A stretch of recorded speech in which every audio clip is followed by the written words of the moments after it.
Billionaire discovers his maid is giving her baby up for adoption. What he does next will shock you. The morning sun filtered through the floor-to-ceiling windows of the Hawthorne mansion, casting long shadows across the marble floors that Lena had just finished polishing.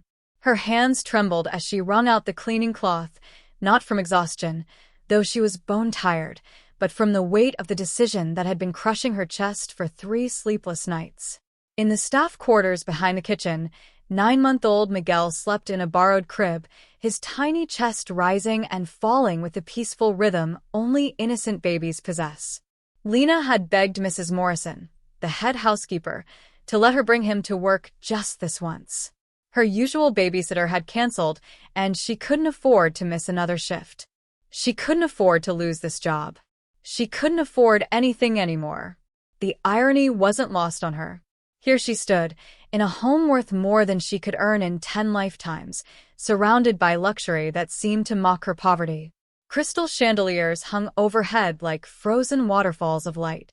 Paintings worth millions adorned walls she dusted with reverent care. And yet, she couldn't afford to feed her own child properly. At 28, Lena had already lived what felt like several lifetimes of hardship. Her marriage to Carlos had been a mistake born of youthful hope and desperation to escape her own troubled family. For 2 years, she'd endured his verbal abuse, his controlling nature, his violent temper that exploded over the smallest infractions. When she discovered she was pregnant, something had shifted inside her, a maternal fierceness she hadn't known she possessed. She'd left him when Miguel was just 2 months old, fleeing with nothing but a diaper bag and her baby in her arms.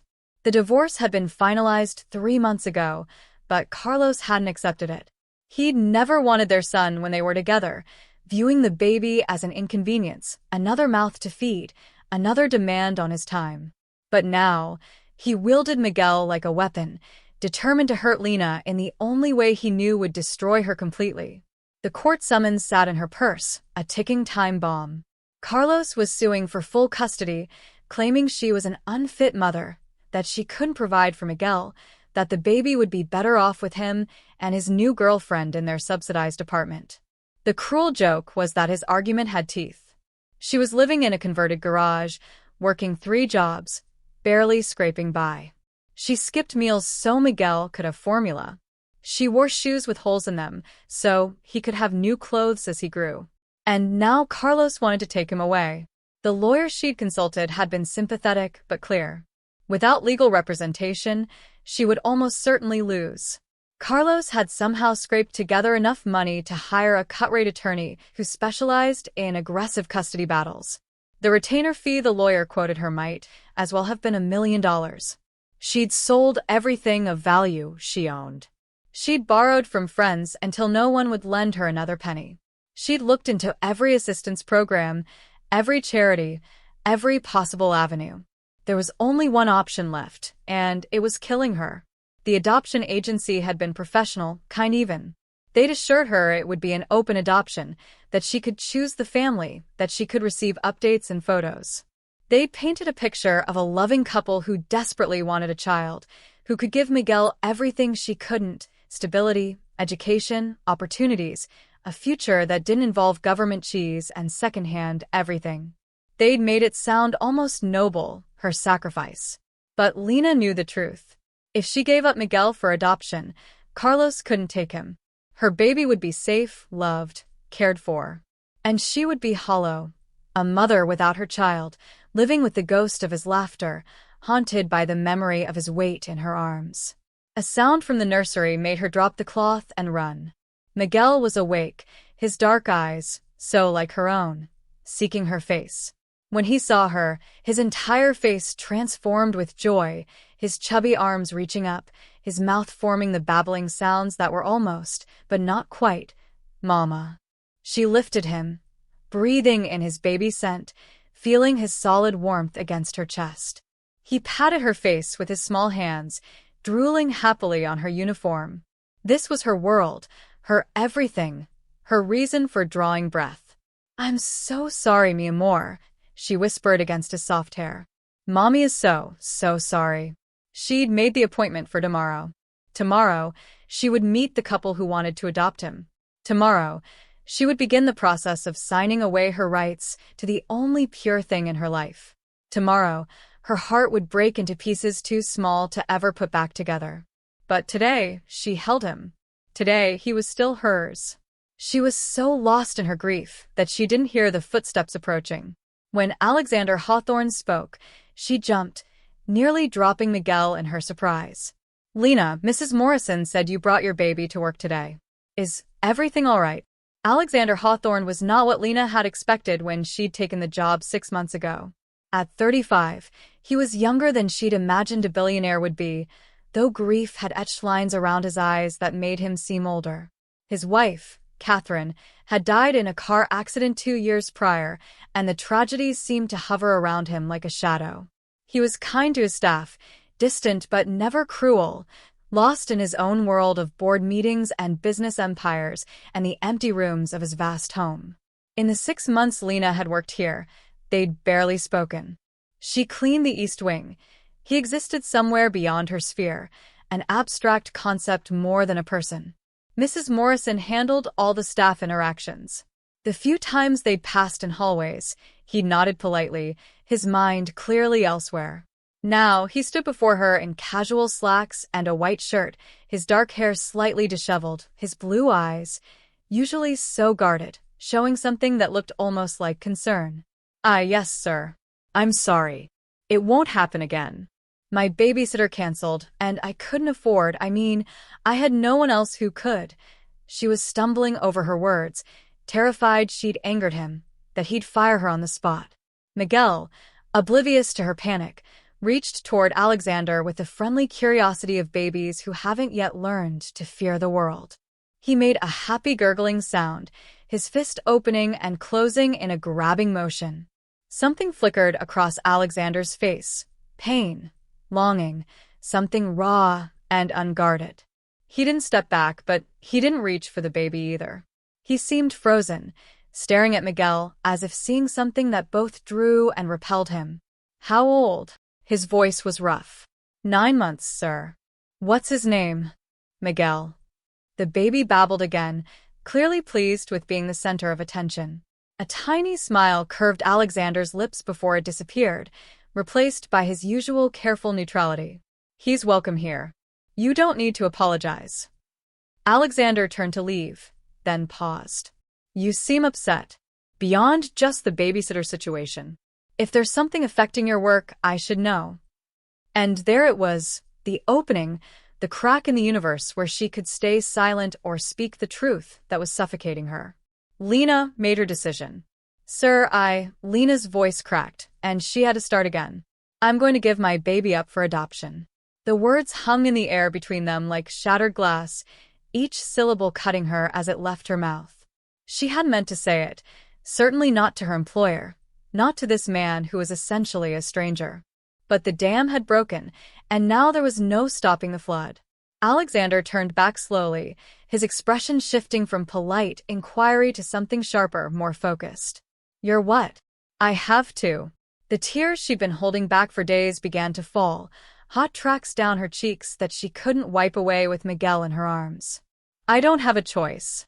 My ex-husband is suing for custody. He doesn't want Miguel, not really. He just wants to hurt me.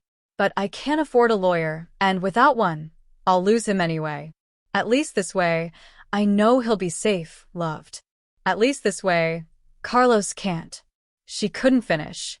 Her chest was heaving with suppressed sobs, her vision blurring. Miguel, sensing her distress, began to whimper, his little face scrunching up in confusion. She tried to comfort him, bouncing him gently, but her own anguish was too great to hide. "Come with me." Alexander's voice was firm, but not unkind. "Bring Miguel. Let's talk in my study." "Sir, I have work to—" "Now, Lena." She followed him through the mansion's corridors, past the formal living room she'd vacuumed yesterday, past the dining room with its table that could seat 20, into a room she'd only ever cleaned when he was out. His study was masculine and surprisingly personal. Leather chairs, floor-to-ceiling bookshelves, a massive desk covered in papers, and a laptop. Family photos on the walls showed a younger Alexander with a beautiful woman, the two of them laughing, in love, alive. He gestured to a chair, and she sat, perching on the edge with Miguel on her lap. The baby had calmed, distracted by a shaft of sunlight streaming through the window, reaching his hands toward the dancing dust motes. Alexander settled into the chair across from her, leaning forward with his elbows on his knees, studying her with an intensity that made her want to look away. But she forced herself to meet his gaze. She'd already humiliated herself by breaking down in front of him. She might as well maintain whatever dignity she had left. "Tell me everything," he said. "From the beginning." And so she did. The words poured out: her marriage to Carlos, the abuse that had escalated from emotional manipulation to threats of violence, her escape with a newborn baby, and nothing else. The divorce proceedings where Carlos had represented himself and lied to the judge, painting himself as a devoted father who'd been abandoned. The custody suit that had arrived last week, professionally prepared by a lawyer who clearly knew how to game the system. She told him about the consultation with the attorney who'd laid out her options in stark terms. She could represent herself and almost certainly lose, or she could pay a retainer of $5,000 for representation that might allow her to keep her son. $5,000. It might as well have been $5 million. She'd worked out the math obsessively, lying awake at night running the numbers over and over as if repetition might change reality. Even working 3 jobs, cleaning houses during the day, waitressing at night, and weekend shifts at a convenience store, she could barely cover rent, utilities, food, diapers, and formula. There was nothing left. No savings to draw from. No credit cards that weren't already maxed out. No family to borrow from. She was alone, drowning, and the water was rising. "I've sold everything," she said, her voice barely above a whisper. "My grandmother's ring, my laptop, all my furniture except Miguel's crib. I've applied for assistance, but the waiting lists are months long, and the custody hearing is in 3 weeks. I've looked into legal aid, but I don't qualify because I technically have a job. Never mind that my job doesn't pay enough to live on. I've begged friends, taken on debt. I have no way to repay. There's nothing left to do. Except give up your child." Alexander's voice was neutral, but his eyes were anything but. "Except save my child," she corrected, fresh tears spilling over. "If I give him up for adoption, Carlos can't take him. He'll be safe. He'll have parents who can give him everything I can't. He'll never know what it's like to go to bed hungry, or wear shoes that don't fit, or be afraid of his own father." Miguel had grown heavy in her arms, his head drooping onto her shoulder, fighting sleep. She adjusted him gently, cradling his warm weight, memorizing the feeling because soon, so soon, she wouldn't have this anymore. Alexander stood abruptly and walked to the window, his back to her, his shoulders tense. The silence stretched out, broken only by Miguel's soft breathing as he finally succumbed to his nap. When Alexander finally spoke, his voice was thick with emotion. "I lost my wife 2 years ago. Car accident. Drunk driver ran a red light. She was pregnant." "Did you know that?" Lena shook her head, though he couldn't see her. Mrs. Morrison had told her Mr. Hawthorne was a widower, but she hadn't known about the pregnancy. "For months along. We'd just started telling people. We were going to find out the gender the next week." He pressed his palm against the window glass. "I lost them both in an instant. One moment I was a husband and a father-to-be. The next I was nothing. Just a man with too much money and no one to spend it on." He turned back to face her, and she was shocked to see his eyes were wet. "This house is a mausoleum. 23 rooms, and I live in maybe 3 of them. I have more money than I could spend in 10 lifetimes, and it means nothing. It couldn't save Catherine. It couldn't save our baby. It can't bring them back or fill the silence or make me feel anything except empty." He moved closer, kneeling down in front of her chair so they were eye level, so close she could see the grief etched into every line of his face. "But it could save Miguel. It could help you keep your son. Why would you refuse that?" Lena stared at him, her mind struggling to process what he was suggesting. "Sir, I can't accept charity. I can't take money from you. I already owe too many people, and I have no way to pay them back. I won't add you to that list. It wouldn't be charity. Alexander's voice was firm. I'll hire you a lawyer, the best family law attorney in the state. I'll pay the retainer, the fees, whatever it takes. And in return, you'll continue working for me, but with a raise. A significant raise. Enough that you can afford proper childcare, proper housing, proper food. You'll pay me back over time, through your work. It's a business arrangement. Sir, even with a raise, I could never earn enough to pay back what you're offering. It would take me years, decades maybe. That's not fair to you. Then let's call it an investment. He sat back on his heels. In 2 years, you've never been late, never called in sick, never done anything but excellent work. You're reliable, hardworking, trustworthy. Those qualities are rare. I'm investing in retaining a valuable employee. The legal fees are simply part of that investment. Lena wanted to believe him, wanted to accept this miraculous lifeline being thrown to her. But years of hardship had taught her that things that seemed too good to be true usually were. Why would you do this? You don't even know me. Alexander glanced at the photos on his wall, him and Catherine, frozen in a happiness that no longer existed. Because I can't save everyone. I couldn't save the people who mattered most. But I can save one child from losing his mother. I can stop one woman from having her baby torn away from her. Maybe that's selfish. Maybe I'm doing this more for myself than for you. But does it matter? If the end result is that Miguel stays with his mother, who loves him, does my motivation really matter? Lena looked down at her sleeping son, at his perfect face, his tiny fingers curled against her chest. She thought about tomorrow's appointment with the adoption agency, about signing papers that would make her his mother in name only, about watching him grow up in photos sent by strangers, about the empty room where his crib now stood.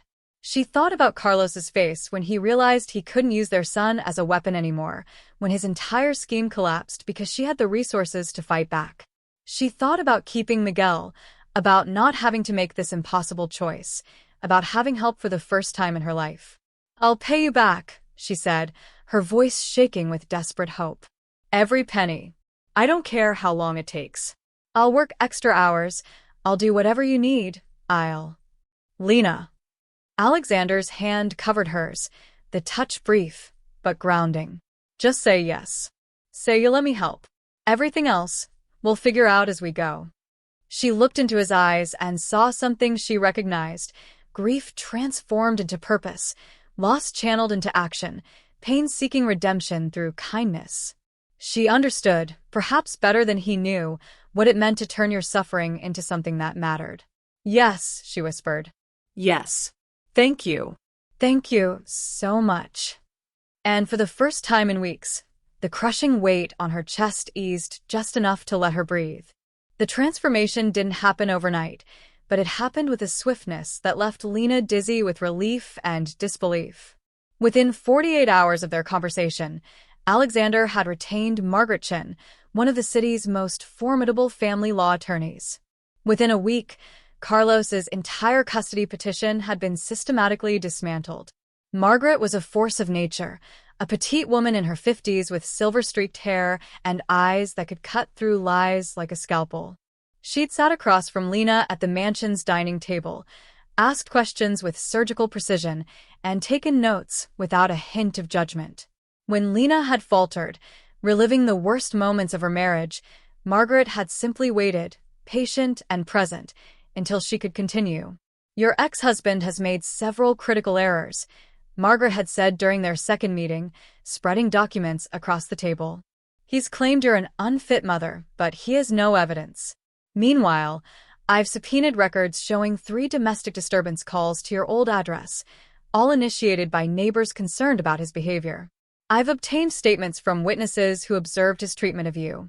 And I've documented his sporadic employment history and previous drug charges, charges that were dismissed on a technicality but are still part of the record. But his lawyer said I couldn't provide for Miguel. Lena had protested. That part is true. That part was true, Margaret had corrected with a slight smile. You're now employed full-time by Mr. Hawthorne with a salary that puts you comfortably above the poverty line. You have employer-provided health insurance that covers Miguel. You have stable housing. And most importantly, you have documentation of your devotion to your son, perfect attendance at all his pediatric appointments, up-to-date vaccinations, developmental milestone tracking. You're not just a fit mother, Lena. You're an excellent one. The difference between having legal representation and facing the system alone was staggering. Margaret filed motions, requested continuances, built a case that portrayed Lena not as a struggling single mother barely keeping her head above water, but as a resilient woman who'd escaped an abusive situation and was providing a loving, stable home for her child. The custody hearing, when it finally arrived, lasted less than an hour. Carlos's lawyer, realizing he was outmatched, tried to negotiate. Margaret shut him down with facts, evidence, and a barely concealed contempt for the entire proceedings. The judge, a stern woman with 30 years on the bench, had read through the materials and made her decision with swift authority. Custody remains with the mother. Mr. Torres will have supervised visitation rights, 1 afternoon per month, contingent on his completion of a parenting course and anger management counseling. He will pay child support according to state guidelines. This case is closed. Lena had collapsed in the hallway outside the courtroom, her legs simply giving out, months of terror and stress releasing all at once in great, shaking sobs of relief. Margaret had knelt beside her, one hand on her shoulder, and said simply, "You did it. Miguel is yours. No one can take him away now." When she'd returned to the mansion that evening, Miguel asleep in his carrier, Alexander had been waiting in the kitchen. Mrs. Morrison had discreetly vanished, leaving them alone. He'd stood when she entered, his expression carefully neutral, but she'd seen the question in his eyes. "We won," she'd said, and then she'd done something that probably violated a dozen rules of employer-employee conduct. She'd hugged him, briefly but fiercely, her face pressed against his shoulder, her words tumbling out in a grateful rush. "Thank you. Thank you for giving me back my son. I'll never be able to repay you, but I'll spend the rest of my life trying." He'd patted her back awkwardly, clearly uncomfortable with the physical contact, but when he'd spoken, his voice had been warm. "You don't owe me anything except what we agreed on, good work and time to pay back the legal fees. Everything else, consider it my investment in doing one thing right after 2 years of getting everything wrong." That conversation had marked a shift in their relationship. Lena was no longer just another member of the housekeeping staff, invisible and interchangeable. Alexander began to seek her out, asking about Miguel's development, bringing home toys he claimed had been gifts from business associates, but which she suspected he'd bought himself. He converted an unused room near the kitchen into a proper nursery so Miguel would have a safe, comfortable place to stay when Lena worked. The true raise in salary Alexander had provided meant Lena could cut back to just the one job at the mansion. She still worked full-time, but the grueling schedule of 3 jobs had ended. She could sleep now. She could spend evenings with her son instead of rushing to another shift. She could buy fresh vegetables and lean meat instead of surviving on whatever was cheapest. The constant, gnawing anxiety about money eased, replaced by something she'd almost forgotten: hope. Mrs. Morrison watched these developments with shrewd eyes but said nothing, merely adjusted Lena's duties to give her more flexibility for Miguel's needs. The other staff members, once somewhat distant, began to warm to her, especially when they realized she was raising a baby alone and their employer was actively helping her. "Mr. Hawthorne hasn't been the same since Mrs. Catherine died," Mrs. Morrison confided one afternoon as they prepared lunch. "It's good to see him taking an interest in something again, even if it's unconventional. That boy and you're bringing a bit of life back into this house."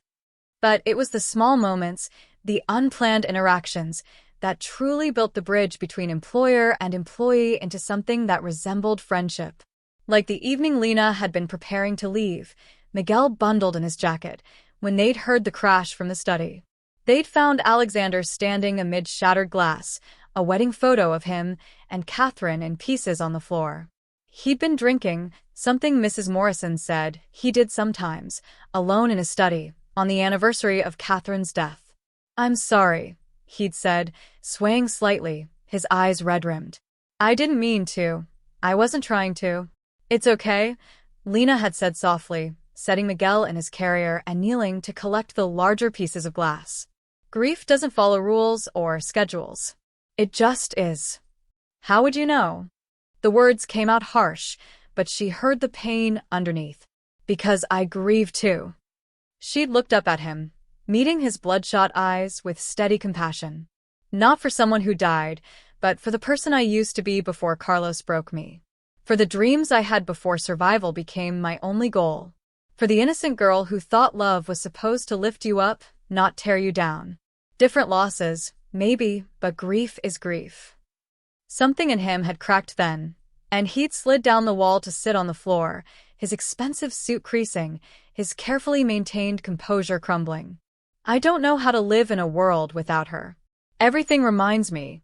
Everything hurts. And the worst part is, the pain is fading. Little by little, day by day, and I'm terrified that when it's finally gone, I'll have nothing left of her at all. Lena had sat beside him, shoulder to shoulder, two broken people holding vigil over their respective wounds. Miguel had made soft cooing sounds from his carrier, a reminder that life continued whether you were ready or not. The pain isn't what keeps her alive, Lena had said eventually. Love is what keeps her alive. And love doesn't fade like pain does. It just changes shape. It becomes the way you treat people kindly, because she taught you kindness. It becomes the choices you make to honor what you had together. It becomes the reason you help a desperate single mother keep her baby, even though you owe her nothing. Alexander had looked at her then, really looked at her, seeing not just an employee or a charity case but a person who understood loss from the inside out. How did you get so wise? She'd laughed, a sound somewhere between humor and tears. I'm not wise. I'm just a woman who's been beaten down so many times that I've learned what matters and what doesn't. And I'm telling you this. She gestured at the broken glass, the spilled whiskey, the photo of his lost wife. This is part of the process. It's ugly and it hurts, but it's how you get to the other side. They'd sat there for a long time, not speaking, just existing in their shared understanding of what it meant to survive what should have destroyed you. When Alexander finally stood, offering her his hand to help her up, something had changed between them. They were no longer employer and employee, not really. They were allies in the ongoing war against despair. From that night forward, Alexander made more of an effort to engage with life. He started coming home earlier, often arriving as Lena was giving Miguel his dinner. He'd sit at the kitchen counter, loosening his tie, and watch the baby eat with the fascinated attention of someone witnessing a miracle. Miguel, for his part, took to Alexander immediately, reaching for him with chubby hands, babbling enthusiastically, displaying the uncomplicated affection only babies can offer. He likes you, Lena observed one evening as Alexander held Miguel, bouncing him gently while she cleaned up the remnants of mashed sweet potato that had somehow ended up in the baby's hair, on his clothes, and splattered across the high chair. I didn't know I could still do this, Alexander admitted, studying Miguel's face with wonder. I thought I'd lost the ability to connect with anyone, especially children. I thought it would hurt too much. And does it? Hurt? Yes, he said honestly. But it's a different kind of hurt. The good kind, if that makes sense. The kind that means you're still alive, still capable of caring about something other than your own misery. Miguel grabbed Alexander's nose and squealed with delight at his discovery. Alexander laughed, actually laughed, and it transformed his face, erasing years of grief and making him look young again, almost boyish. Lena's heart did something complicated in her chest, something she firmly told herself was just gratitude, nothing more. She couldn't afford to confuse kindness with anything else, couldn't risk the stability she'd finally achieved by developing feelings for her employer. That way lay disaster, betrayal of his generosity, and the potential loss of everything she'd fought so hard to keep. But as she watched Alexander with her son, as she saw the gentleness in his hands and the wonder in his eyes, she couldn't quite stop the thought from forming. This is what a father should look like. And then, more dangerous still, this is what a family could feel like. She pushed the thoughts away and focused on cleaning up sweet potato, on the practical tasks that kept her grounded. But the thoughts persisted, stubborn seeds taking root whether she wanted them to or not. Spring arrived with an explosion of color in the mansion's gardens, and with it came a shift in the delicate balance Lena had been maintaining. Alexander's involvement in Miguel's life had progressed from occasional interactions to daily participation. He'd started adjusting his schedule to be home for the baby's bath time, claiming he needed to decompress after work anyway, so why not do it while entertaining an infant? The first time he'd actually given Miguel a bath himself, Lena had hovered anxiously, providing unnecessary instructions until Alexander had looked up at her with amusement. "Lena, I've managed hostile corporate takeovers and billion-dollar mergers. I think I can handle giving a baby a bath. But his head, you have to support his head and the water temperature needs to be just right. I know. You've told me 3 times. But his tone had been gentle, not annoyed. Trust me. Trust that I won't let anything happen to him. And she had trusted him, which was perhaps more terrifying than anything else. She'd stepped back and watched as Alexander had carefully washed Miguel's downy hair, laughing when the baby had splashed water everywhere, patiently working through the tangles of cleanup when Miguel had decided the rubber duck was better thrown than played with. He'd been competent, careful, present in a way that made her chest ache with unnamed emotions. Mrs. Morrison had noticed, of course. The head housekeeper missed nothing that happened under her roof.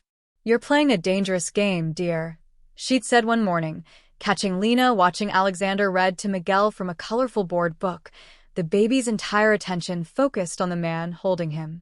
"I don't know what you mean," Lena had replied, but her voice had lacked conviction. "Don't you?" Mrs. Morrison had given her a knowing look. "You're falling for him. Or maybe you've already fallen. And that's a complication neither of you can afford. He's my employer. He saved my son. I'm grateful, that's all. There's nothing inappropriate happening." "I didn't say there was. But gratitude can become confused with other feelings, especially when those feelings are being nurtured by daily intimacy, shared care of a child, and 2 people healing their wounds in proximity to each other." Mrs. Morrison had put a hand on Lena's shoulder. "I'm not judging you. Lord knows, if any 2 people in this house deserve happiness, it's you and Mr. Hawthorne. But think carefully about what you're doing. He's a good man, but he's still your employer. The power dynamic alone makes this complicated. And if things go wrong, you're the one with everything to lose." Lena had known Mrs. Morrison was right. She'd spent the next several days trying to re-establish professional boundaries, staying later to avoid evening bath time, being more formal in her interactions with Alexander, creating distance where there had been growing warmth. But Alexander had noticed and had been hurt by the sudden coolness, though he'd tried to hide it. "Did I do something wrong?" he'd finally asked one evening, cornering her in the laundry room where she'd been folding his shirts with more attention than the task required. "No, sir." "Of course not. You're calling me sir again. You haven't done that in weeks." He'd leaned against the doorframe, his expression troubled. "And you've been avoiding me. If I've overstepped, if I've made you uncomfortable." "You haven't." She'd set down the shirt she'd been folding, knowing she owed him honesty. I think we've gotten too comfortable with each other. You're my employer, and I need to remember that. We need to remember that. It's important to maintain appropriate boundaries." "Appropriate boundaries," he'd repeated, his voice flat. "Right." "Of course. I apologize if I've made things awkward." "You haven't. It's complicated. Because I pay your salary. Because you saved my life," she'd corrected quietly. "You saved Miguel. I owe you everything, and I won't confuse gratitude with something else and risk losing what we have. Miguel needs the stability. I need the stability. And that means maintaining professional boundaries, especially when it would be easier not to." He'd studied her for a long moment, something shifting in his expression, something that looked almost like disappointment mixed with understanding. "You're right. You're absolutely right. I'll be more mindful of the boundaries." But the boundaries, once acknowledged, became impossible to maintain. Miguel didn't understand professional distance. He'd grown attached to Alexander, lighting up when he heard his voice, crying when Alexander left for business trips, clearly viewing him as an important figure in his small world. And Alexander couldn't maintain emotional distance from a baby who trusted him, who needed him, who'd somehow become woven into the fabric of his healing. The breaking point came on a Wednesday afternoon when everything went wrong simultaneously. Lena had taken Miguel to his 12-month checkup. The appointment had been routine until the pediatrician had found something concerning, a heart murmur that hadn't been present at previous visits. It was probably nothing, the doctor had assured her, but they needed to see a pediatric cardiologist to rule out any serious issues. The earliest appointment was in 3 days, which meant 3 days of spiraling anxiety and worst-case scenario thinking. She'd returned to the mansion shaken, trying to maintain her composure while internally screaming with fear. Mrs. Morrison had taken one look at her face and ordered her to take the rest of the day off, but Lena had refused. She needed to work, needed the distraction, needed something to do with her hands that wasn't obsessively Googling heart conditions in infants. She'd been vacuuming the study, Miguel asleep in his portable crib nearby, when Carlos had called. She'd blocked his number after the custody hearing, but he'd gotten a new phone. His voice, oily with false concern, had slithered through the line. "Lena, baby, I heard Miguel's sick. Heart problems, right? See, this is what I was talking about. You can't handle being a single mother. That baby needs 2 parents. Come back to me, and we'll work this out. I'll even drop the child support payments. We can be a family again." How did you know about the appointment? She'd felt ice water in her veins. "Have you been following me? I'm his father. I have a right to know if my son's sick. You have supervised visitation once a month, which you haven't used once since the hearing. Stay away from us, Carlos. I mean it." "Or what? You'll call your rich boyfriend? Everyone knows you're sleeping with your boss, Lena. How else does a maid afford a fancy lawyer? Must be nice, trading one man for a wealthier one. Does he know what a whore you are?" The words were designed to wound, and they succeeded. She'd ended the call with shaking hands, her vision blurred with tears of rage and helplessness. She'd thought the custody battle was over, but Carlos would never stop trying to hurt her. He'd always find new ways, new angles, new methods of inflicting pain. Miguel had woken from his nap and immediately started crying, not his usual fussing but genuine distress, as if he could sense her anguish. She'd picked him up, tried to soothe him, but her own distress was too great to hide. He'd cried harder, working himself up into the kind of hysterical fit that newborns sometimes experienced, his face red, his little body trembling.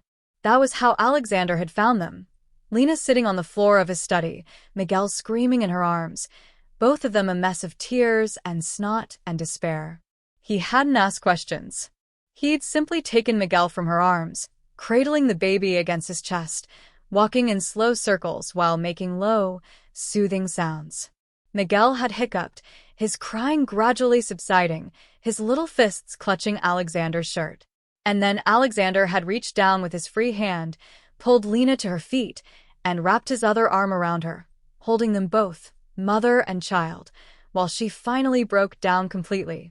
"He's going to keep coming back," she'd sobbed into his shoulder. "Carlos. He'll never stop. And what if something's wrong with Miguel's heart? What if I lose him? What if I can't protect him from his father or his own body or this world that keeps trying to hurt him?" "You're not alone," Alexander had said firmly. "You're not facing any of this alone. Whatever Miguel needs, whatever you need, we'll handle it together. Do you understand me? Together." And that was when she'd known, with absolute clarity, that she was in love with him. Not because he'd saved her, not because he was kind or generous or wealthy, but because when her world was collapsing, he'd stepped into the wreckage and refused to let her face it alone. Because he held her son like he was precious. Because he'd somehow become the family she'd never had, the partner she'd never thought she'd find. But knowing it and admitting it were different things entirely. So she pulled back, wiped her eyes, and tried to reconstruct her professional mask. "I'm sorry. That was inappropriate. I shouldn't have." "Stop." He'd cupped her face with one hand, forcing her to meet his eyes, while still holding Miguel with the other arm. Stop apologizing for being human. Stop pretending you have to handle everything alone. And for God's sake, stop trying to maintain boundaries that neither of us want. Alexander, I'm in love with you. The words dropped between them like stones into still water, creating ripples that would change everything. I've been falling in love with you for months. Maybe from that first day when you told me you were giving up your baby, and I saw the way your heart was breaking. I try to fight it because you're right. It's complicated and inappropriate, and I'm your employer and you owe me money, and there are 1,000 reasons why this is a terrible idea. But Miguel just gave me a heart murmur scare, and your ex-husband just called to harass you, and I'm standing here holding your son while you cry, and I don't care about any of those reasons anymore. I love you. I love Miguel. And I want us to be a family, a real family, not just employer and employee play acting at something more. Lena stared at him, her mind reeling, her heart hammering against her ribs. You can't, we can't. Why not? Give me one reason that isn't about money or power dynamics or what people might think. Give me one reason that's about how you actually feel. And she couldn't, because the truth was she felt the same way. She loved him. Not the idea of him, not his money or his generosity, but him. The man who read board books with silly voices, who mourned his dead wife with fierce loyalty, who'd learned to change diapers with the same focus he brought to corporate meetings, who looked at her like she was something precious instead of something broken. I'm terrified, she whispered. I'm terrified of losing this, of losing you, of something going wrong, and having to start over again. I can't survive starting over again, Alexander. I just can't. Then don't start over. Start here, with me, with us. Let me be terrified with you. Let me help you carry this fear because it's too heavy for one person. Miguel had fallen asleep between them, his head on Alexander's shoulder, completely trusting and peaceful. Look at him. He already knows we belong together. He's smarter than both of us. And maybe it was the emotional exhaustion, or the relief of having someone else shoulder part of her burden, or simply that she was tired of fighting feelings that grew stronger every day despite her best efforts. Maybe it was Miguel, sleeping peacefully in the arms of a man who'd become a father to him in every way that mattered. Or maybe it was just that sometimes love was brave enough to overcome fear. She stood on her toes and kissed him, a gentle, tentative kiss that tasted of salt tears and new beginnings. Alexander's arm tightened around her, careful not to wake the sleeping baby, and kissed her back with a tenderness that made her chest ache. When they finally pulled apart, both slightly breathless, he rested his forehead against hers. No more boundaries? No more boundaries, she agreed. But we're taking this slow. For Miguel's sake. And we're seeing that cardiologist on Friday, together, and you're going to hold my hand the entire time, because I'm terrified. I'll hold your hand through everything, he promised. Whatever comes next, we face it together. You, me, and Miguel. A family. And for the first time in her entire life, Lena believed it was possible. The pediatric cardiologist's office had been designed to be cheerful, bright primary colors, cartoon characters on the walls, a play area with toys that were sanitized religiously. But no amount of cheerful decoration could eliminate the underlying anxiety that permeated the waiting room, the collective fear of parents who'd been told something might be wrong with their children's hearts. Alexander had kept his promise, holding Lena's hand through the wait, through the preliminary exam, through the echocardiogram where they'd watched Miguel's tiny heart beating on the screen, a miracle of engineering that was either working perfectly or harboring a dangerous defect. Dr. Patel, the cardiologist, was a calm woman in her 60s who exuded competence. She'd studied the images, asked questions about Miguel's development and symptoms, and listened to his heart with the focused attention of someone who dedicated their life to understanding the rhythm of human survival. It's an innocent heart murmur, she'd finally announced, and Lena had felt her entire body sag with relief. Completely benign, extremely common in infants, and something he'll likely outgrow by age 5. It's essentially just the sound of blood flowing through the heart's chambers at different rates as they develop. No treatment needed, no restrictions on his activity, no cause for concern. We'll monitor it at his annual checkups, but he's a perfectly healthy baby." Lena had cried then, not tears of despair but of overwhelming relief, and Alexander had pulled her and Miguel into an embrace right there in the doctor's office, the three of them clinging to each other while Dr. Patel had smiled knowingly and discreetly left them alone for a moment. "See," Alexander had murmured against her hair. "I told you we'd face it together, and we did. And Miguel's fine. Our boy is fine. Our boy," she'd repeated, testing the words, loving the way they sounded. They'd celebrated that evening with takeout Chinese food eaten on the floor of Alexander's study while Miguel had chased after paper dragons Alexander had folded for him, shrieking with delight at his newfound mobility. The baby had just started crawling, and his world had expanded exponentially, every surface suddenly within reach, every object worthy of investigation. "We need to baby-proof this entire house," Alexander had observed as Miguel had made a determined beeline for an electrical outlet. "I never realized how many ways there were for a small human to accidentally harm themselves." "Welcome to parenthood," Lena had laughed, scooping Miguel up before he could reach the outlet. "It's basically an ongoing exercise in preventing creative suicide attempts." "Then we'd better get serious about it." He'd pulled out his phone and started making notes.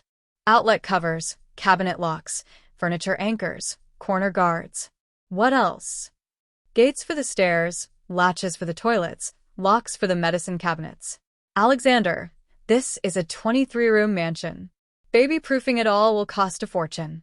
So, we'll baby-proof the rooms we use and lock the others." Problem solved. He'd looked up from his phone. "Unless, would you want to move into the main house? You and Miguel? Instead of the converted garage?" The question had hung between them, loaded with implications. Moving into the main house meant permanence and commitment, and a fundamental shift in their relationship. "Where would we stay?" she'd asked cautiously. "The East Wing has a suite that was meant to be a nursery. For rooms, bedroom, bathroom, sitting room, and what would have been the baby's room. It's been closed up since." He'd trailed off, the ghost of his lost child flickering across his face. "I'd like it to be used. I'd like to hear laughter there instead of silence. If you're comfortable with that." Lena had understood the weight of what he was offering. He wasn't just giving them better accommodations.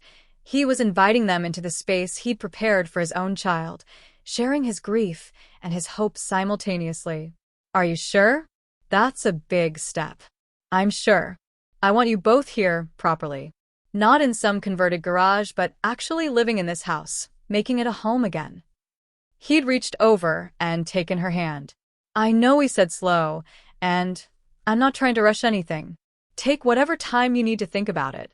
But know that the offer stands, whenever you're ready." She'd moved in a week later, her meager possessions looking almost comical in the spacious suite. Alexander had had the rooms cleaned and repainted, had hired a decorator to furnish the baby's room with a proper crib and changing table and rocking chair. All thoughtful choices that spoke to careful research rather than just throwing money at the problem. Mrs. Morrison had helped her settle in, providing practical advice about which cabinets held what and how to operate the complicated shower system. "I'm happy for you both," the older woman had said, folding tiny clothes into bureau drawers. "Truly. Mr. Hawthorne has been alone too long, and you've both earned some happiness. Just be patient with each other. You're both healing from different traumas, and healing isn't linear." The transition hadn't been entirely smooth. There were awkward moments, growing pains as they figured out how to live together, how to navigate the shift from employer-employee to something resembling a couple. Alexander had work commitments that took him out of town for days at a time. Lena still worked. She'd insisted on it, needing to maintain her independence and pay back the debt she owed, though Alexander had tried to forgive it entirely.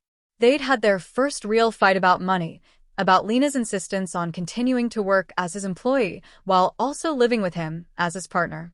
"It's not healthy," Alexander had argued. "You can't be both. It creates a power dynamic that makes genuine equality impossible." "Then what do you suggest? I quit working and become completely dependent on you? How is that better?"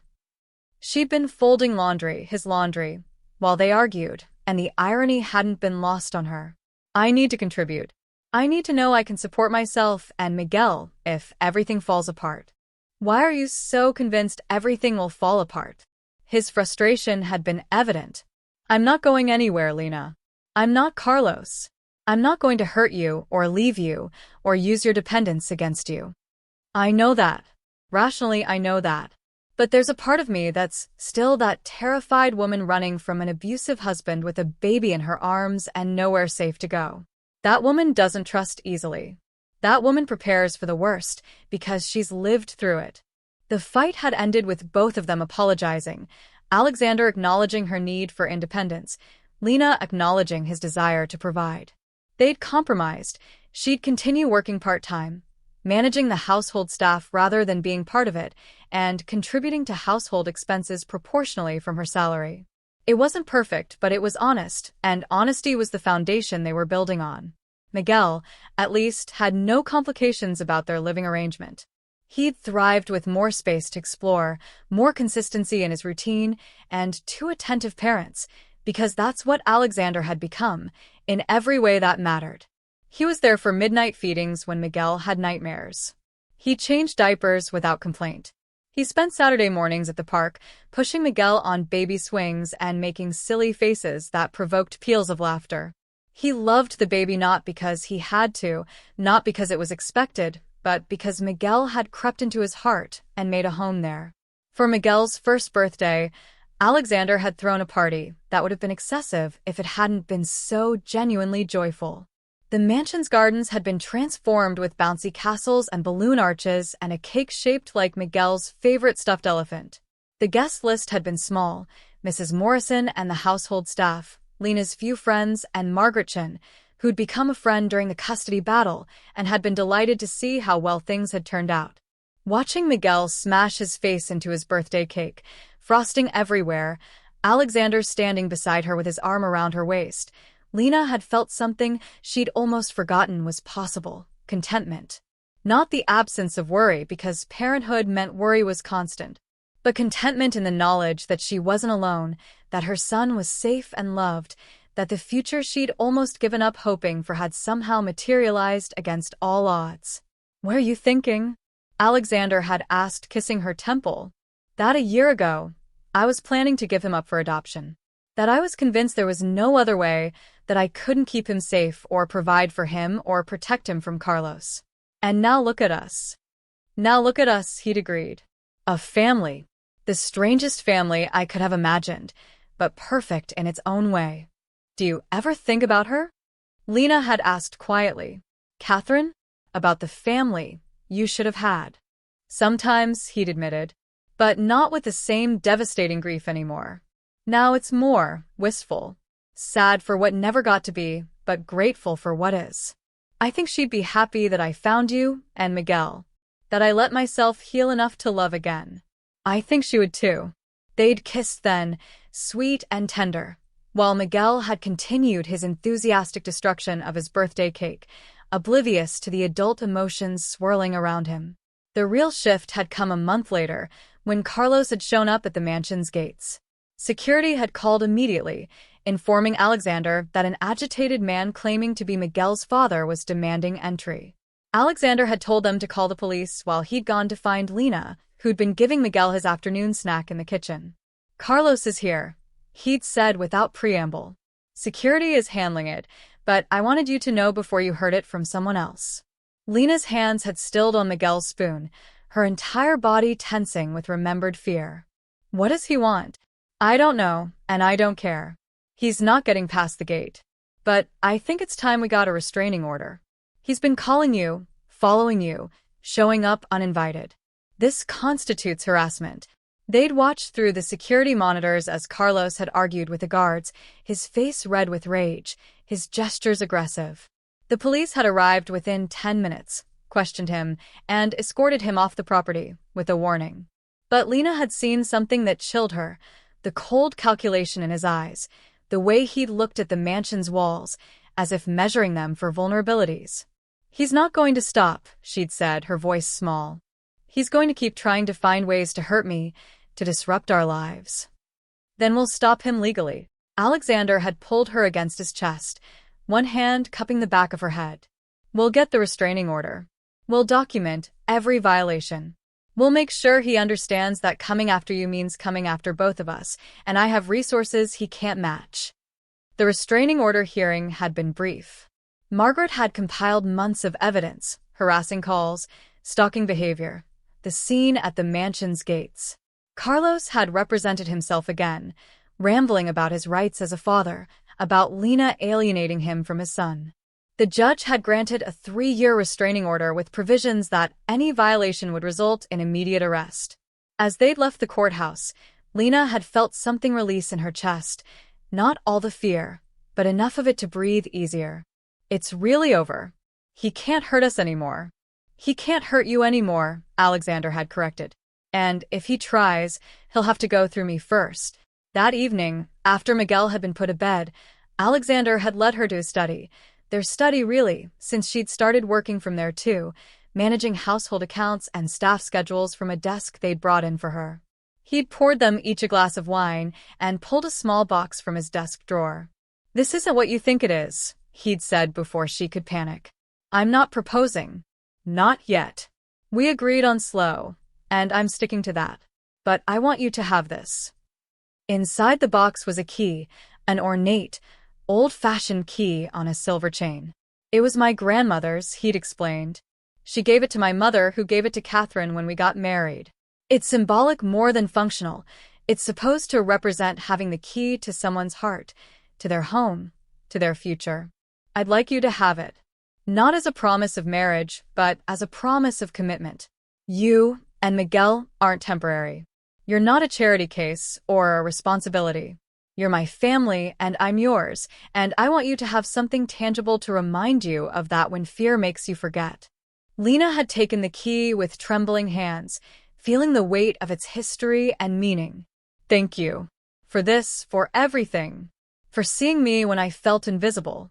For loving my son when I thought I'd have to raise him alone. For being patient with my fears and my walls, and all the broken pieces I brought with me." "You're not broken," he'd said fiercely. "You're strong. You survived things that would have destroyed most people, and you did it while protecting your son. You're the bravest person I've ever met." She'd worn the key every day since, a silver reminder that safety and love weren't just dreams but realities she was living.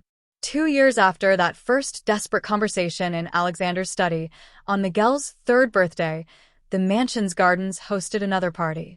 This one was even more elaborate, a circus theme complete with actual circus performers, a petting zoo, and enough cake and ice cream to feed 50 children, though only 20 had been invited. Miguel, now a boisterous 3-year-old with his mother's dark eyes and an infectious laugh, was in heaven. He raced from activity to activity with the boundless energy of childhood, his joy so pure it was almost painful to witness. He called Alexander Papa now, had done so for over a year, the title claimed so naturally that no one had thought to correct him.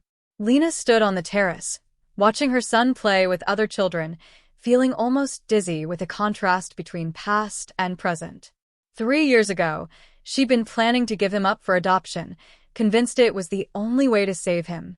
Now, he was thriving in ways she'd never imagined possible, enrolled in an excellent preschool, taking swim lessons, learning to play piano with a patience teacher who came to the house twice a week. "You look contemplative." Alexander joined her, sliding his arm around her waist in the unconscious gesture of long familiarity. "Happy contemplative or worried contemplative?" "Happy," she assured him, just amazed at how life can change so completely, at how a single conversation can alter the trajectory of everything. "That conversation changed my life too," he said softly. "I was existing, not living, going through motions but not feeling anything. You and Miguel gave me a reason to feel again." Below them, Miguel had discovered the face painting station and was demanding to be turned into a tiger. His enthusiasm was infectious, his laughter carrying across the garden like music. "I have something for you," Alexander said, his voice suddenly nervous. "Well, 2 somethings, but one is conditional on the other." He pulled out his phone and showed her an image, a legal document she recognized immediately. It was a petition for adoption, with Alexander listed as the adoptive parent and Miguel Torres as the child. "I want to adopt him," Alexander said, watching her face carefully. "Officially, legally. I know I'm not his biological father, and I'm not trying to replace that connection. But I am his father in every way that matters, and I'd like him to be my son in the eyes of the law." He'd keep Torres as his middle name, but he'd be Miguel Torres Hawthorne. "Our son." Lena felt tears streaming down her face, happy tears this time. Yes. "Of course, yes. You're already his father. This just makes it official." Good. "Because the adoption lawyer said it would be easier if we were married. Which brings me to the second something." He set down his phone and took both her hands in his. "I know we said slow. We've been slow. We've taken 2 years to build this foundation, to prove to ourselves and each other that this is real and lasting. I think we've proven it. I love you, Lena. I love Miguel.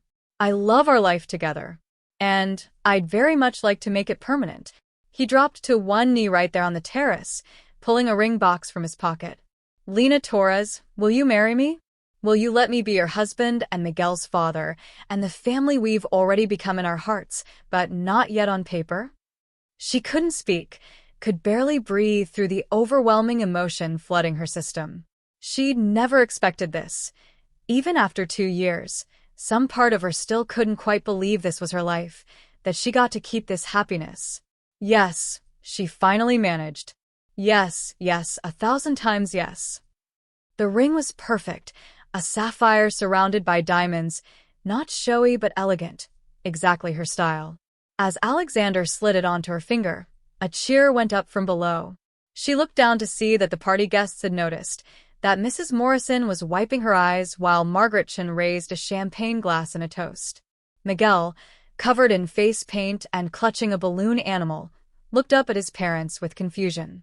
"Why is everyone clapping?" Alexander scooped him up, holding him between them. "Because Papa just asked Mommy to marry him, and she said yes. That means we're going to be a family forever." How do you feel about that? "We're already a family," Miguel said with the unassailable logic of 3-year-olds. "But okay. Can I have more cake?" They'd laughed. The 3 of them wrapped in an embrace while cameras flashed and guests applauded, and life continued its forward momentum toward a future that was suddenly bright with possibility. The wedding took place 3 months later in the mansion's gardens, in the same spot where Miguel had celebrated his birthdays. It was small and intimate, just family and close friends, with Mrs. Morrison serving as matron of honor and Margaretchen as witness. Miguel, dressed in a tiny tuxedo, served as ring-bearer, taking his job with utmost seriousness even when he'd gotten distracted by a butterfly midway down the aisle. Lena wore a simple ivory dress that made her feel like a princess, her hair arranged with flowers, the key Alexander had given her years ago resting against her collarbone. As she'd walked down the aisle, escorted by Mrs. Morrison, who'd become a mother figure to her, she'd marveled at the journey that had led her here. From a desperate single mother planning to give up her baby, to a woman standing at the altar with the man she loved, watching their son scatter flower petals with more enthusiasm than accuracy. From poverty and fear to security and joy. From broken to whole. The ceremony was traditional but personal, with vows they'd written themselves. Alexander had promised to be her partner, her support, and Miguel's father. To never let her face her fears alone, to choose them every day, to build a life worthy of the love they'd found in unexpected circumstances. Lena had promised to trust him with her heart, to let him help carry her burdens, to believe in their future even when old wounds made her want to retreat. To be his wife, his partner, and to honor the memory of Catherine by loving him well and building happiness from their shared grief. When the officiant had pronounced them husband and wife, and Alexander had kissed her with a tenderness that made the small crowd sigh, Miguel had tugged on his father's pant leg. "Papa, does this mean Mommy lives with us forever now?" "Yes, buddy. Forever." "Good," Miguel had declared, satisfied. "Can we have cake now?" The adoption was finalized 2 months after the wedding, in a courtroom filled with everyone who'd been part of their journey. The judge, The same stern woman who'd presided over the custody hearing years before had smiled as she'd signed the papers making Miguel legally Alexander's son. "It's not often I get to see a case come full circle like this," she'd said, looking at Lena. "I remember you, Ms. Torres, Mrs. Hawthorne now, I see. You came into my courtroom 3 years ago fighting to keep your baby. And now you're here with a husband who wants to adopt him. This is how the system is supposed to work. This is the happy ending." Miguel, who understood only that this was an important day, had climbed into Alexander's lap and declared, "I'm Miguel Torres Hawthorne, and this is my papa." "That's right," the judge had agreed. "This is your papa, legally and officially. Do you know how lucky you are?" "Mommy says I'm the luckiest boy in the whole world," Miguel had announced. "Because I have the best mommy and the best papa, and we live in a really big house with a pool and a dog. We got a dog. Papa didn't want one, but I did. And Mrs. Morrison makes cookies and—" "I think the judge gets the idea, buddy," Alexander had said, laughing, while everyone in the courtroom had smiled at the pure joy radiating from the little boy who had no idea how close he'd come to being lost in the system. That evening, they'd celebrated at home with a private dinner prepared by Mrs. Morrison, Miguel's favorite foods, because this was his day. Later, after Miguel had been tucked into bed, Lena and Alexander had sat in their study, now truly shared space filled with both their books and files and the beautiful chaos of family life. "Do you ever wonder what would have happened if we'd made different choices?" Lena asked, her head on Alexander's shoulder. "If you hadn't offered to help that day?" "I try not to think about it," he admitted. "But sometimes I wake up in the middle of the night, and I remember what you looked like when you said you were giving Miguel up for adoption. The devastation in your eyes. And I think about some alternate universe where I didn't help, where you went through with it, where Miguel grew up with another family, and I stayed alone in this house with my grief. That's a sad universe. That's a universe I'm grateful we don't live in." He kissed her forehead. "I don't believe in fate exactly, but I believe in moments that matter. That conversation mattered. Your courage in asking for help mattered. My decision to offer it mattered.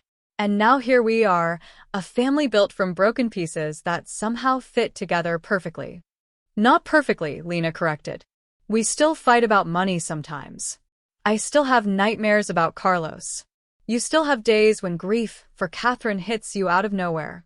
Miguel still throws tantrums like any 3-year-old. We're not perfect." "No," he agreed. "We're real. We're complicated. We're scarred. But we're together, and we're happy, and we're building something that will last. That's better than perfect."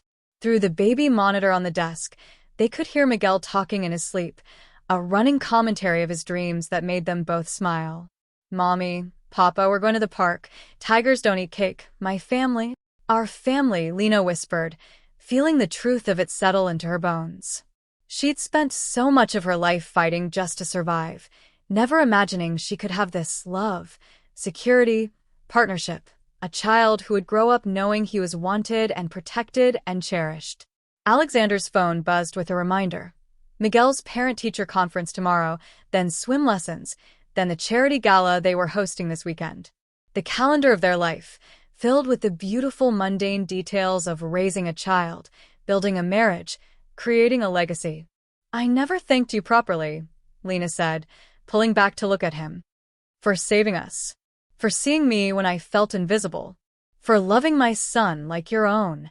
"Our son," he corrected gently. "And you don't need to thank me. You gave me back my life, Lena. You gave me a reason to feel again, to hope again, to believe that happiness was possible after loss. We saved each other. And that was the truth of it, really. Not a billionaire rescuing a poor maid, though that's how the story looked from the outside. But two broken people finding each other in their darkest moments and choosing to build something beautiful from the rubble of their separate tragedies. 2 years ago, Lena had stood in this mansion planning to give up her baby, believing it was the only way to save him. Now, she stood in this home that was truly hers, with a husband who loved her, a son who was thriving, and a future that stretched out bright and full of promise. The journey from desperation to joy hadn't been linear or easy. There had been setbacks and struggles, doubts and fears. There would be more challenges ahead, there always were. But they would face them together. This family built from loss and love and the courage to accept help when it was offered. As they sat together in the quiet of their study, the rest of the house dark and peaceful, Lena thought about that desperate woman who'd walked through these doors 3 years ago, terrified and alone. She wished she could go back and tell her, "Hold on. Help is coming.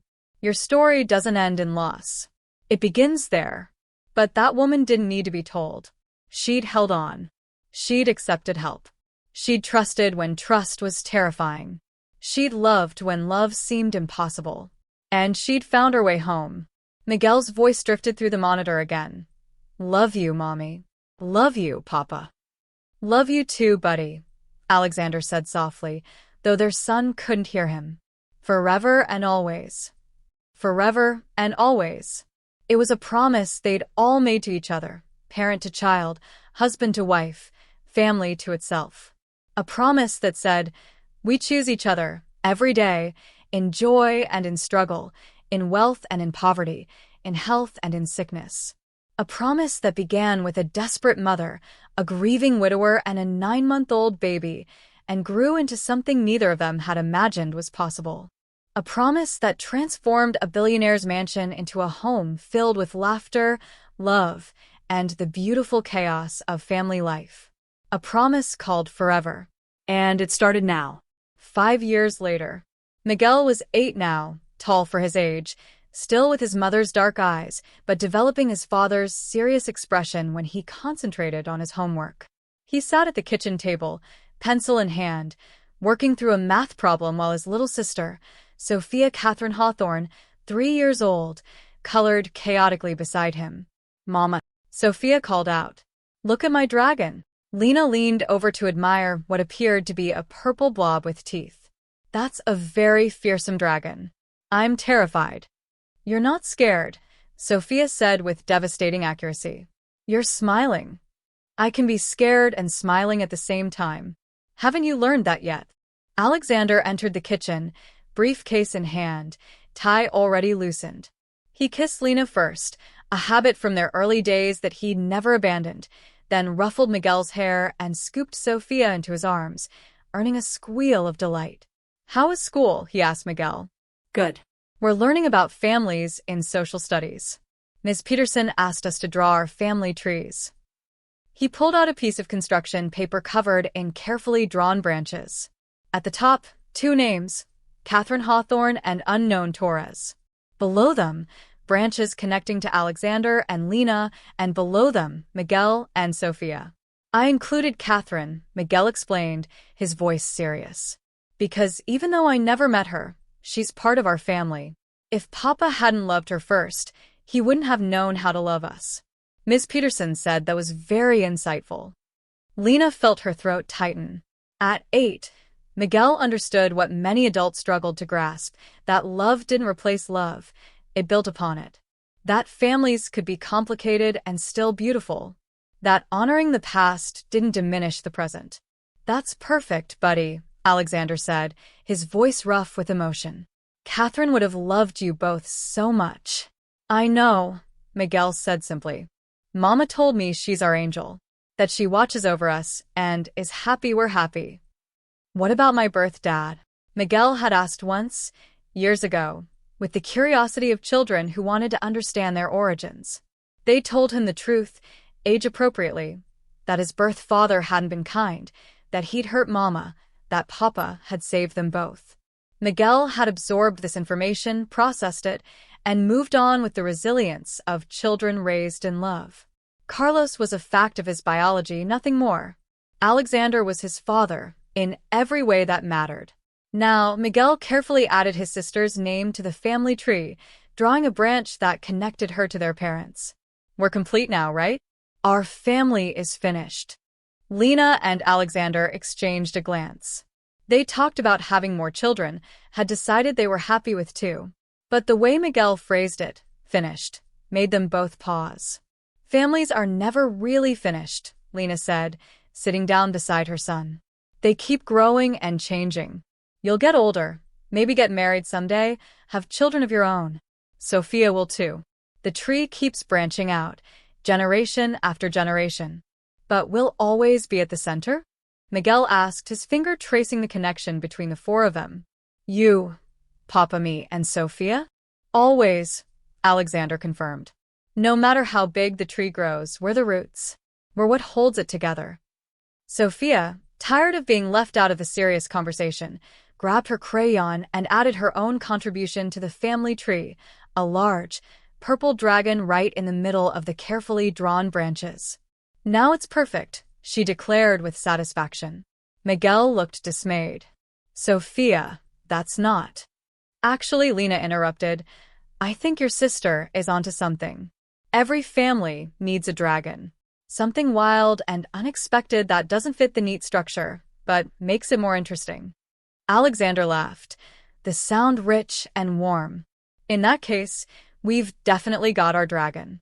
Maybe two, counting Mrs. Morrison's commentary on my business decisions.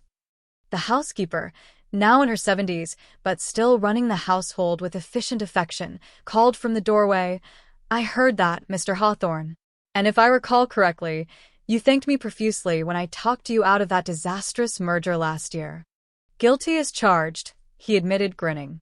This was their life now, ordinary and extraordinary, built from the rubble of loss and desperation into something solid and beautiful. Miguel would grow up secure in the knowledge that he was loved, that he'd been fought for, that his family had been forged in courage and maintained with dedication.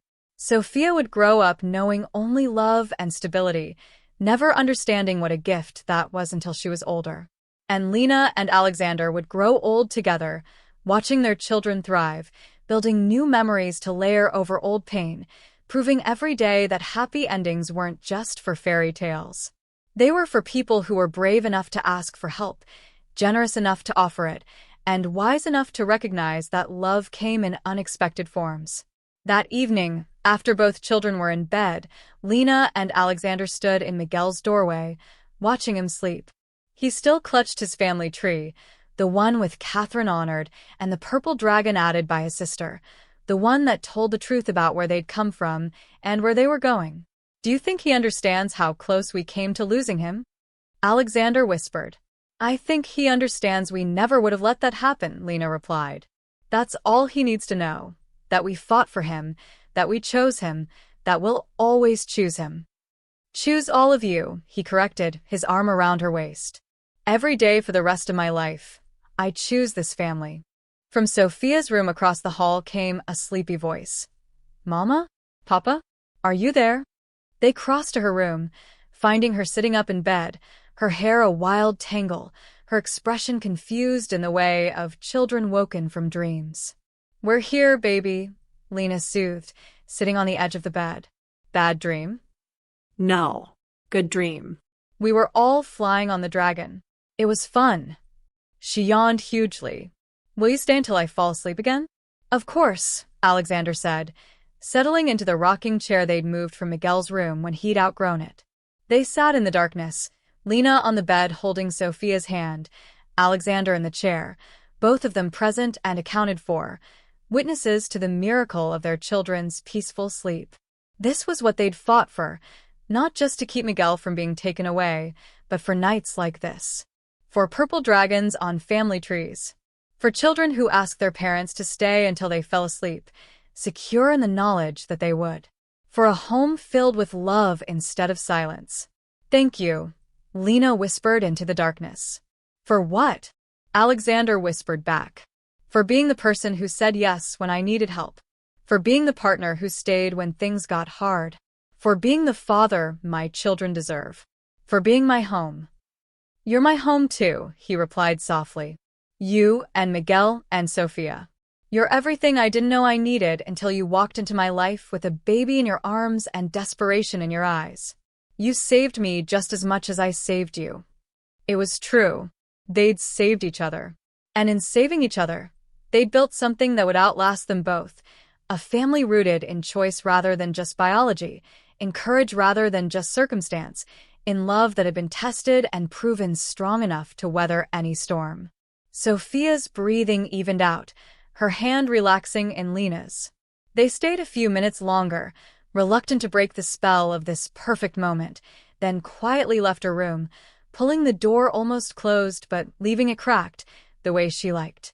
In the hallway, Alexander pulled Lena into his arms, and they stood there in the darkness, two people who'd found each other against impossible odds and built something beautiful from their broken pieces. Billionaire discovers his maid is giving her baby up for adoption, Lena mused.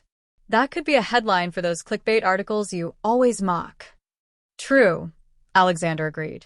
But they'd never believe what he does next. They'd think it was too unrealistic, too much of a fairy tale. What did you do next? Lena asked, even though she knew the answer. I fell in love, he said simply, with a baby who needed a father and a woman who needed a partner. I chose to build a family instead of staying buried in my grief. I chose life. I chose you. And in the mansion that was no longer empty, in the home they'd built together, surrounded by the evidence of the life they'd created, crayon drawings on the refrigerator, toys scattered across the floor, photographs of smiling faces on every wall. They kissed, these two broken people made whole by love and courage and the willingness to accept help when it was offered. The story that had started with desperation and ended with joy. The family that had been forged in fire and tempered by time. The love that had saved them all. This was there forever. And it was more beautiful than any fairy tale because it was real.